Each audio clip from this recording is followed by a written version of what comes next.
केंद्रीय मंत्री किरण रिजिजू के बयान पर अब महागठबंधन के नेता हमलावर हो गए हैं। कांग्रेस और राजद के नेताओं ने आरोप लगाया है कि बीजेपी की कथनी और करनी में काफी अंतर है। नहीं, देखिए, अव्वल तो ये जंपिंग द गन नहीं होना चाहिए। और किरण रिजिजू किसको बेवकूफ बना रहे हैं? पीएम के अंदर सब कुछ है। किस एजेंसी की हिम्मत होगी? साक्ष्य भी रहेंगे तो सीबीआई और ईडी की। किरण रिजिजू जी, सर्वोच्च न्यायालय की जो टिप्पणी आई हाल में ईडी को लेकर के कि आप पॉलिटिकल पार्टी बन रहे हो, क्या ये आपको पता नहीं है?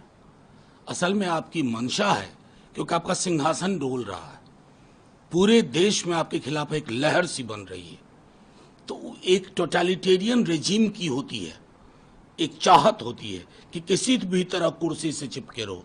वो कैसे होगा जब तक विपक्ष मुक्त लोकतंत्र ना कर दिया जाए, जैसा पड़ोस में करने की कोशिश की गई। तो मैं समझता हूं उन संदर्भों में को ध्यान में रख करके ही किरण रिजिजू जी बोले, क्योंकि हमने कई नेताओं को देखा है जिनको आपने वर्षों तक, महीनों तक जेल में रखा और बाद में वो बेदाग होकर निकले। ये बहाने हैं, ये बताना है। इससे पहले जितने भी कानून लोकायुक्त के बने, लोगों ने कहा लोकायुक्त क्यों नहीं आया आज तक? क्या लॉजिक है इसका? ये तो इतने दिन आंदोलन चला, यही नरेंद्र मोदी थे ना। जो लोग बीजेपी में पद पे हैं, कितना भी बड़ा क्राइम किया, आज ही बिहार में एक मंत्री है जिन पर राजस्थान में सजा हो गई। वो मंत्री है बिहार के, जब भाषण देने गए नरेंद्र मोदी, जिनेश जी, उनको तो जिनेश मिश्रा हटाओ, समझ में आएगा। करनी और कथनी में अंतर है।